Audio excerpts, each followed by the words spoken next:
Wala po may magsangyaw sa mga alat sa mga pastor. Wala po may magsangyaw mga higala nga reliyon makaluwas. Kung dili nagsangyaw kami mga higala na si Kristo Diyos nagpakatao, namatay, silubong, nabanaw mga higala, sumalapas na isulat mga higala. Siya Diyos nagpakatao mga higala, dili lamang siya sa kaanghel, dili lamang siya sa katao, kundi Diyos siya mga higala nagpakatao.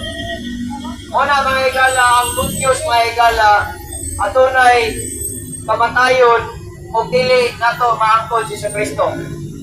Ang good news is, kung ato siya mabatunan, mutuo kita sa iyang kamatayon, paglubog, pagkabanaw sa ikatulong, kaadlaw, sumalapas na isulat, pwede na ito mabatunan ang kasiguraduhan sa kaluwasan o kinabuhi tayo. Ang pulong sa Diyos na ningon, these things have I written unto you that believe on the Lord Jesus Christ, and thou shalt be saved, mga higala. Una, doon, dawat, damog-damog ang Kristo Jesus, isip personal nga manuluwas, mga higala. Wala na ilaing pamahagi pa, wala na ilaing dalan, wala na ilaing kamatuoran, kundi si Kristo lamang. Si Kristo Jesus, maingon, I am the way, the truth, and the life. No man cometh unto the Father but by me. Ang pulong ba sa Diyos nagingon mga higala, na gusto sa Diyos na ang tanang tao mga higala, tanang nilalang, makaibaw, sa kaibalos kaluwasan mga higala. We have all men to be saved, and to come unto the knowledge of the truth.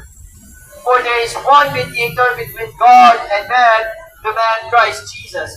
Wala na ilaing ihatak ang Diyos ng ngalan masilong sa langit, kundi si Kristo lamang mga higala. These things have I written unto you that believe on the name of the Son of God, that ye may know that ye have eternal life, and that ye may believe on the name of the Son of God. Atunay libro mga higala, atunay pulong sa Diyos, ang Biblia mga higala. Pwede ka mong makaibaw.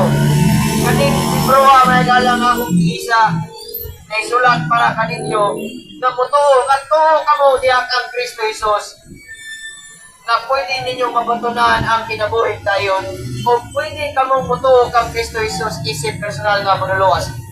Adunay imbitasyon karong panahon na mga higala. Ayaw na ninyo paabda pa nga dili na ni siya na matawag ma-expire na imbitasyon mga higala. Ang pulong sa Diyos na gingon, behold, I stand at the door and knock.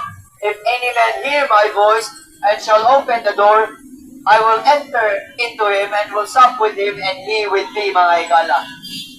Kaibaw tao ang Diyos kung pa, kaibaw matana, di ba? For God so loved, mga higala. Love the world, ipakita na nga ang kumpa, mga higala, duspil katoy nilabay. But God commended His love toward us, and that while we were yet sinners, Christ died for us. But God is angry with the wicked every day, mga higala. Muna ang sitwasyon sa Diyos, diri sa kalibutan, mga higala. Naglagot siya sa mga kasalanan, naglagot siya sa mga kasaypanan sa tao kada adlaw. Kaibaw tanga ang Diyos kumpa, pero wala na kaibaw, kadaghanan ka na to, wala maisayon, o kung saan ang nabuhat ni Kristo Jesus, dito sa cross sa Kalbaryo, tuspil ka to nilabay. May higala, tuol ka mo diya kang Kristo Jesus. Wala na ilaing mga agi pa, mga higala.